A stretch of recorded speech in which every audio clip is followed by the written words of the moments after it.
and welcome to the News Desk with me, Chris Stafford, alongside Nancy Gillen.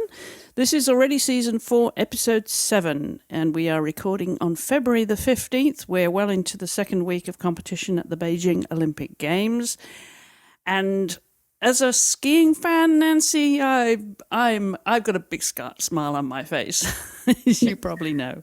Yeah, I know. I think some of the results from the Winter Olympics, I saw them and I did think to myself, Chris will be very happy with this. So yeah, glad you had a good week. Yeah, terrific week. Well, let's kick off there because we're going to cover most of what, the headlines of what's been happening since last week's show. We've still got a lot more competition to go in Beijing. And then, of course, apart from the Winter Olympics, we've got a few other stories as usual to cover here. Don't forget to catch up with the show notes at wisports.com and follow us on social media as well and chip into the conversation. We love to hear from you. Well, we're going to start with this very, very exciting. I love this because this is my lead this week, that Lara Gut Behrami added Super G Olympic champion to her Giant Slalom Bronze Medal in Beijing and the World Champion titles that she won in Super G and Giant Slalom in Cortina d'Ampezzo last year. Australian's Mirjam Puchner, she divided the Swiss charge by beating Michelle Gisen into the silver medal position. So that was a few days ago, since we had the slalom and the giant slalom and the slalom. So we're on to the Super G and then the downhill this week. But Switzerland made it 2 in a row then when reigning World downhill champion, get this right, Corinne Suter, who was also the World Super G silver medalist behind Lara in 2021. She defeated the reigning Olympic champion today, Italy's Sofia Goggia, by 16 hundredths of a second to take that downhill crown. And Sofia's return following that very nasty fall in Cortina just over 3 weeks ago was an absolutely remarkable effort. And she clearly thought it would be enough to retain the title, but it wasn't to be. Sofia and Corinne are currently 1-2 in the World Cup downhill rankings now. And a first ever podium result for Italy's Nadia Delgado. She won the bronze medal, which was a fantastic achievement for her. First time, as I said, on the podium, first time winning anything at all of note. So that's a terrific result for her. Congratulations to her. So this means we now have 2 Swiss skiers concurrently holding the Olympic and world titles in both downhill and Super G. Yay! Sweden's Sara Hector, you remember, she maintained her consistent World Cup form by becoming the Olympic champion in Giant Slalom, beating Italy's Federica Brignoni and Lara Gut Behrami. So far, the Swiss girls have 5 medals in alpine skiing going into the combined event, which takes place on the 17th, and the mixed parallel finishes up the alpine skiing events on the 19th. So it's been a really fantastic Olympics for the Swiss. Nancy, did you watch any of this? Yeah, I did see clips. I saw clips of Gut Behrami's runs, just kind of on, as I've said before, I kind of watched the highlights on BBC a few hours after they've actually happened. So yeah, I was able to watch quite a bit of it. And yeah, it was a very exciting competition. It certainly was. And of course, there was so much pressure on America's favourite skier, that is Michaela Schifrin. Of course, she went into those games hoping to compete in most of the events, but she was really off her game. She skied out in 2 races. She did take part in the downhill, which was her first downhill start of the season, actually. And she finished, I think it was 19th today, which would have been a confidence booster for her because conditions changed too. You remember, Nancy, they had all artificial snow there because they didn't have any natural snow before the game started. And then what happened at the weekend? It dumped a whole load of snow on top of that. So conditions were very different from the first week to the second week of competition. Yeah, it must be kind of quite hard, I think, to adapt. And especially when we were talking last week about how the artificial snow kind of created its own problems. They probably were thinking about how to solve that, and then had a very different service. Very different, yeah. Yeah, I was reading while I was watching actually the interview with Michaela Schifrin. Obviously, she's had a very disappointing game so far, and I found like what she was saying. she was being very honest. I think she was kind of saying that, you know, the game so far for her has definitely been a failure, but maybe there's nothing wrong with kind of saying that and being honest about it. So if anyone hasn't watched the interviews for her after she competed, I would recommend it, because they're quite honest and refreshing interviews, really.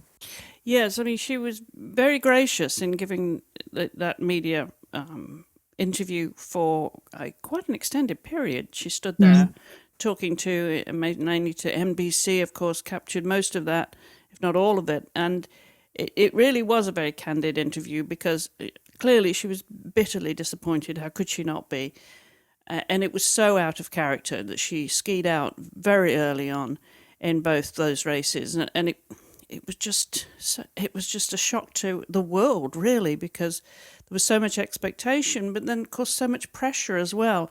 And Sofia Goggia also felt this, you know, going in with injuries that she only just made it in time to make that downhill. She joined the team later on because she was busy rehabbing, and she said she cried all day before, but there was day of training after the first day of training for the downhill, and she cried all day. She was just overwhelmed with the pressure of it all. So, you know, the stakes are very, very high, but I've always said that an Olympic Games is very different to any other competition. You've probably heard me say this a dozen times, Nancy. Yeah, I mean, not in a bad way, but because it's true. It's true, isn't it? It's something that is worth being repeated. And a lot of the times when you do look at separate sports and competitions, especially when you follow, like in skiing, say a World Cup, and you look at who the Olympic champion is, and it's almost quite unexpected, because it is kind of a one-off race. You know, it's not like a World Cup where you race week in, week out and build up points and then win, you know, top the standings. It is just a one-off race. Yeah, because you've got so many that are, you know, that are making the podium in World Cup leading up to an Olympics. And that's same with any sport, really. And then you open up the field so extensively, and it really does just open up the game completely. But having said that, you know, you've got Lara Gut, you've got Gut Behrami, you've got Corinne Suter, you've got Sofia Goggia, you've got a lot that did make it. But then you've got, it made the medal podium, I mean, but then you've got a lot that just did not perform for whatever reason. Michelle being one of them. And then you had that awful accident of Nina O'Brien. You know, she broke both her fibula and tibia. I think she's home now. But right at the end of a race, she was skiing so well, too. You know, accidents can happen, of course, anywhere. But I think the unexpected often happens, too, doesn't it, in Olympic Games? Yeah, definitely. And there's so many kind of other kind of contributing factors as well. Things like the weather, things like recently in the past couple of years, things like COVID, not, you know, necessarily if you have COVID, but the kind of effects of it or injury, it is just, you know, if it goes your way that day, that one day, then it's brilliant. But there could be something just that happens to you that's very unfortunate, and it kind of, you know, you don't do well, and then you've got another 4 years before the Olympics. It is quite a, you know, unforgiving kind of occasion. It is so unforgiving because it, you know, it's over and done with in literally seconds. You know, when you think I think Corinne's speed today coming down on that downhill was 80 miles an hour was her top speed. How about that, wow. Nancy? Yeah, that is incredible. It sounds terrifying. I'm not sure if I do fancy it, but yeah, absolutely incredible. I think I've told you before, if not on air, that when I come back, my second life is going to be a downhill racer, because that just is such a thrill going that kind of speed. Yeah, you need very strong knees. Yeah, not with the physique that I currently have. That's not gonna work. Oh, well, yeah, me neither. Not with my knees either.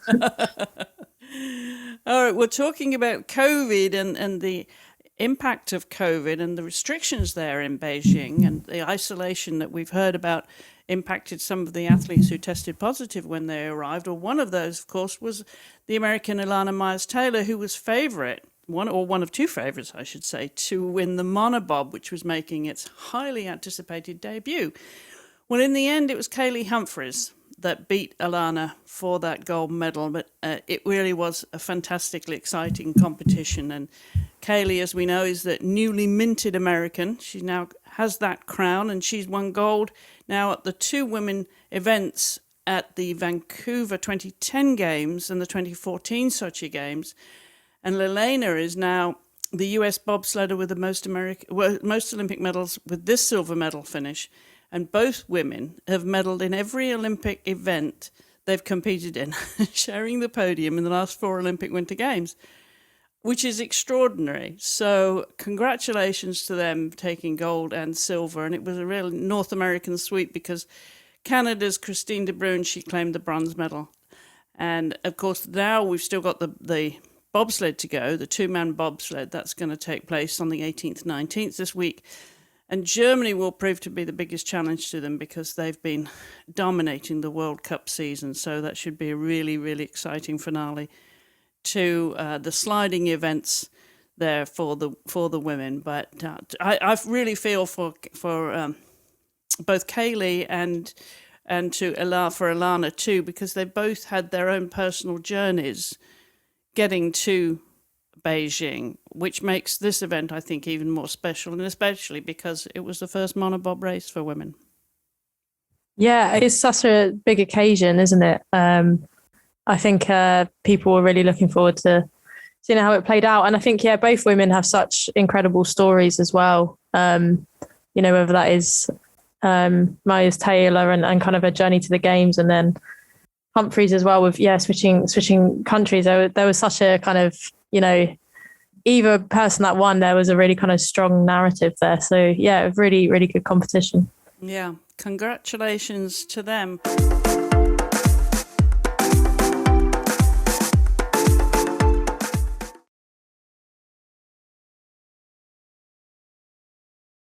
Okay, we're going to move on from the Winter Olympics to tennis. We seem to cover tennis every week. There seems to be a story. And you've got some records being broken, or being matched, I should say, in tennis, in indoor tennis. Yep. So Annette Kontaveit, who is the Estonian tennis player who has kind of experienced a bit of a rise in kind of form, I suppose. She's kind of rocketed up the WTA rankings in recent months. She's set quite an impressive streak in indoor tennis matches. So she has now extended her indoor win streak to 20 matches, having triumphed at the St. Petersburg Ladies Trophy last week. This is the first time in over a decade that a tennis player has managed to do this. So Justine Henin was the last to achieve the feat, doing so from 2007 to 2010. And she's also now only the 6th female player to earn at least 20 consecutive indoor wins since 1989, and joins quite a prolific list, which includes Lindsay Davenport, Monica Seles, and Steffi Graf. So, I mean, obviously indoor wins, it's quite a niche kind of streak to have, I think, especially when you consider, the bigger tournaments and the Grand Slams, they are all outdoor. So kind of, having a good form indoor is good, but it might not win you the big titles. But I think, Kontaveit, like I said, has kind of risen up the world rankings in the past few months. And she's also, I think it's also something like she's won the past she's won 4 consecutive indoor titles and 5. She's won 6 WTA titles in total, 5 of which have come in the last 7 months. So I think that just demonstrates how informed she is at the moment. So I think for her, she'd just be hoping to kind of translate that success into some of the bigger tournaments and the Grand Slams. And when she won there at St. Petersburg, she beat one of your favourite players, Maria Sakkari. Yeah, Maria Sakkari, the Greek player. The Greek player. And I mean, they're pretty. I think that was.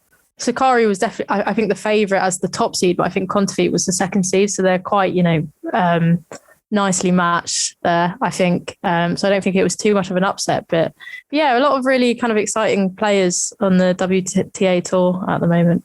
Yeah, when you said about the others that have broken records, so she's in indoors, she's in really, really good company. Monica Seles, I think, as you mentioned, Justine Henin and Steffi. Jana Novotná was another one, as well as Lindsay Davenport. So tremendous running streak there. They're in a club of their own, aren't they, really? Yeah, they are. I mean, yeah, you'd be pretty happy being on that list, I think. It's a sign that she's capable of great things, definitely. Yeah, good for her. Well, congratulations. We're going to move on to what a sport that really is. Well, last season we seem to be talking about it every week with the W Series, Nancy, and that's motor racing. And women are breaking barriers there. You've got some terrific news to come out of that extreme E-season class. Explain that, what that is. Yeah, so it's kind of a different. It's quite kind of hard to explain, but it's basically like a different, a discipline of motorsport where it's quite focused on the environment. So I think all the cars are are electric, and it basically goes around to it says in the title, extreme, some of the most remote corners of the planet, and yeah, it's kind of teams, and there's normally 2 members of each team, and they just race across like the desert or icy roads, the Arctic, and essentially they kind of each stop is meant to highlight climate change challenges and so on. So it's kind of motorsport with a kind of ethical message. But McLaren Racing, they have kind of expanded into Extreme E. So they're going to be competing in their first Extreme E season. And they've picked so there are female drivers in Extreme E. People like Jamie Chadwick compete in it, but McLaren have picked their first ever female driver, Emma Gilmore, to compete for them. So she's going to be part of that competition. And yeah, the article I've did kind of featured for this is an interview with her. So if you kind of want to find out more about her and how she's got into how she kind of her journey to becoming McLaren's first female driver, then I recommend giving that a read. I'm sure you'll put that in the show notes. I will, because she's got a horse riding background.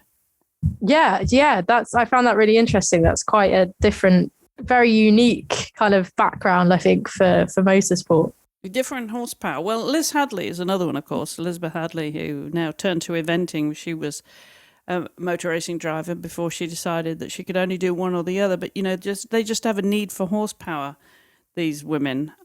So she went from driving to riding and focused on that. It's become very successful. She was shortlisted for the Olympic Games last year. So, yeah, it'd be interesting to see what this young lady can do, Erin Gilmore. Thank you for that, Nancy. That's a great story. Didn't know much about that extreme. Everything seems to be extreme these days. Speaking of athletes who have done other sports, Corinne Suter, she rides horses for fun. Where she grew up in Switzerland on a family farm. So that's what she does in the summer months. So she rides bikes and cycles, I should say. She cycles and she rides. Oh, that sounds very, very pleasant. Yes, exactly. Lots of, these skiers have to stay fit in the summer, right? Yeah, of course. I mean, it can't be skiing all year round. No, indeed not. Indeed. Well, we're going to go back to the Olympics in a way with Chloe Kim, who's dominated the snowboard, hasn't she? I mean, everybody seems to know the name of Chloe Kim now because she's really made history in her very young life already, hasn't she? But what's this new story? Yeah, so she's essentially, through her kind of achievements at the Winter Olympics, has made history. So she became the first woman to successfully defend the Olympic halfpipe title by winning gold. And I think it's the only other person that's done it, and obviously a male athlete, is Shaun White, the snowboarding legend. So again, I think that just shows kind of what an achievement that is, that only a snowboarding legend has done it previously. And I think as well, when I was watching the highlights, but I think the people that were commentating on it were suggesting that she just was untouchable in the final. She, none of her competitors could get anywhere near. There's such a big gulf between her and kind of everyone else in women's snowboarding, or the half pipe at least. So, I think that's, like you said, she's very young. She's only 21. And yeah, I think she's got 2 gold medals in the Olympic half pipe now, and I think if she continues the way she's going, she could easily increase that in the years to come. Yeah, I love the name of that the venue there, the Secret Garden Olympic half pipe. Yeah, it's Secret Garden. It sounds a lot like very nice, doesn't it? A really kind of exciting venue. Yeah, exactly. All right, we've got one administrative story this week. We haven't had we seem to go through runs of these, don't we, where women are stepping up in administrative roles, but this is an important one for the Women's Sports Foundation. Yep. So there's a new chief executive of the Women's Sport Foundation has been appointed. So Danette Layton has become the 7th chief executive in the organisation's history, significantly she was ratified on National Girls and Women in Sports Day, which also commemorated the 50th anniversary of title. My Roman numerals is bad. It's Title 11, is it? Title 9. Sorry, Title 9. That's my Roman numerals knowledge being very bad. Title 9, which essentially committed to equal funding for males and females in the kind of school and collegiate level. So a very kind of significant day to be included. So she's got a lot of experience in sport. She later was previously the chief marketing officer of Pac-12 conference for 12 years. And she's, it seems like she's got a very kind of strong commercial background. I think it's, the Women's Sport Foundation, which was founded by Billie Jean King, the tennis legend, I think has done a lot of work to promote women in sport, I think especially in the US. So it's good to see that organisation going from strength to strength. Yeah, good luck to her. Terrific.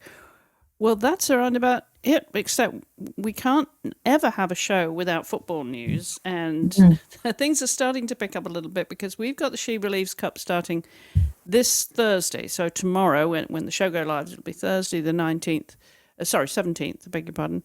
And that's against Czechoslovakia. That's the one of 3 games. So playing Czechoslovakia, Iceland, and then New Zealand on Sunday, and then Iceland next week. And you've got the equivalent because you're not part of this She Believes Cup anymore, are you? You, I mean, being Great Britain, but you've got something that's equivalent to that.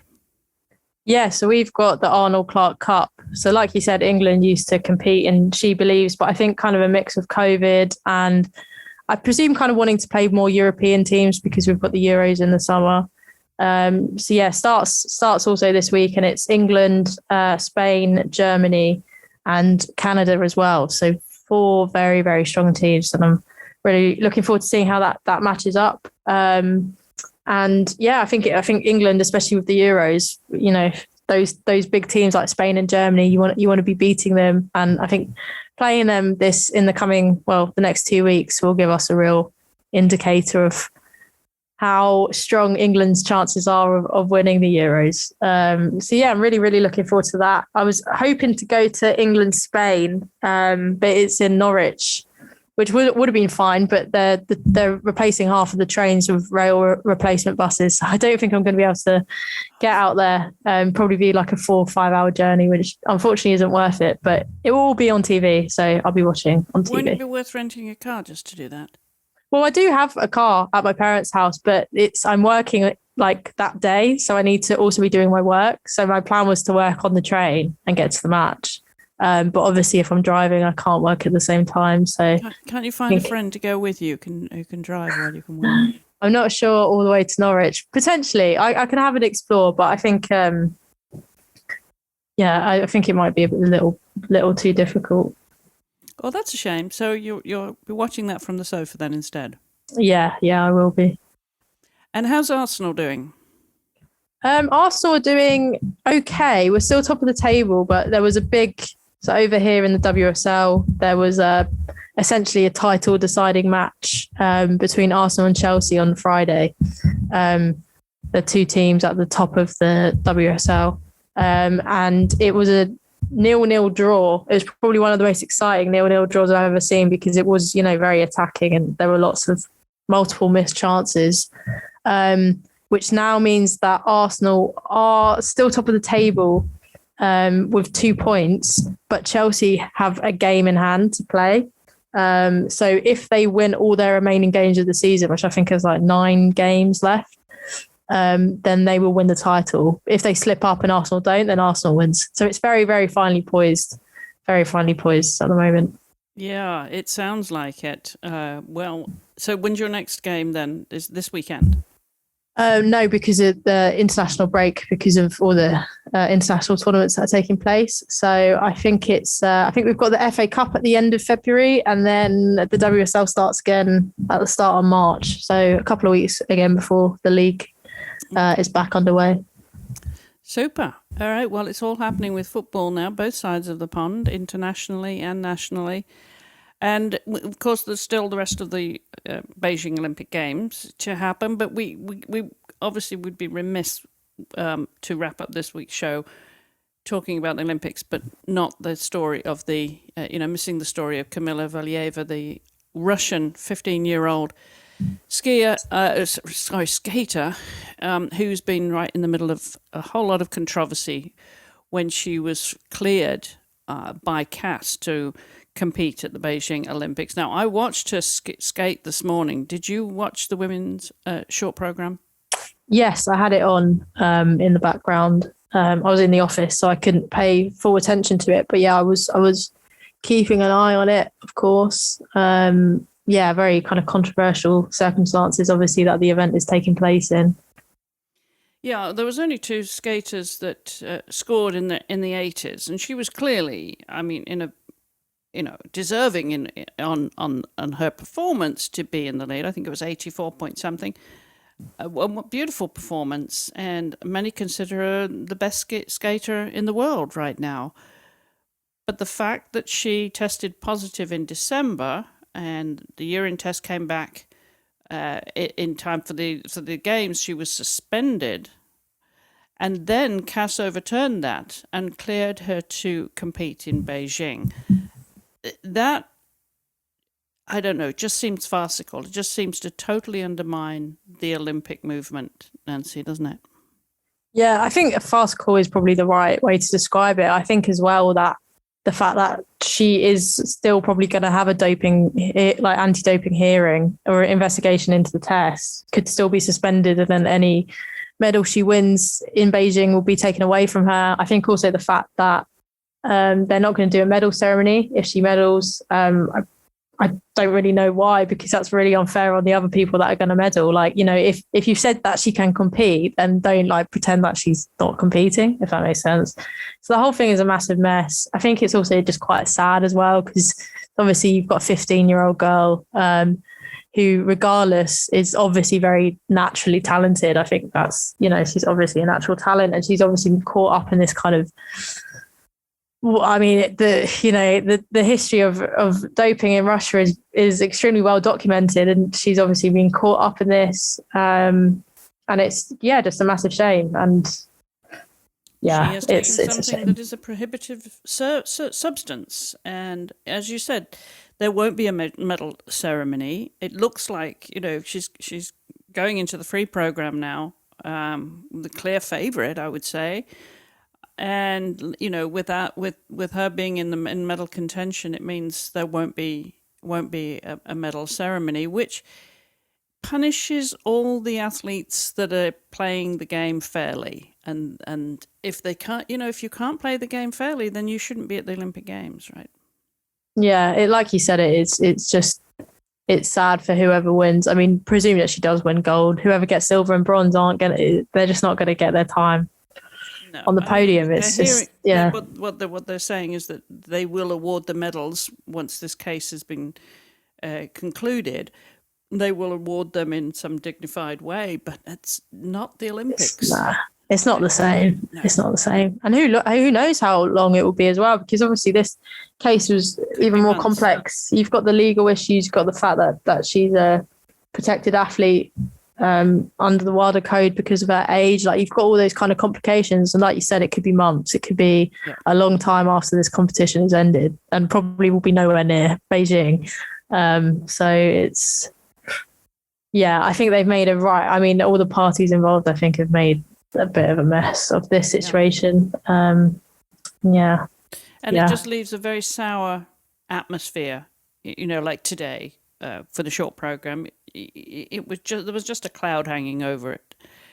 And even though there was some applause for her before her performance, because, performance was beautiful, there's no doubt about it.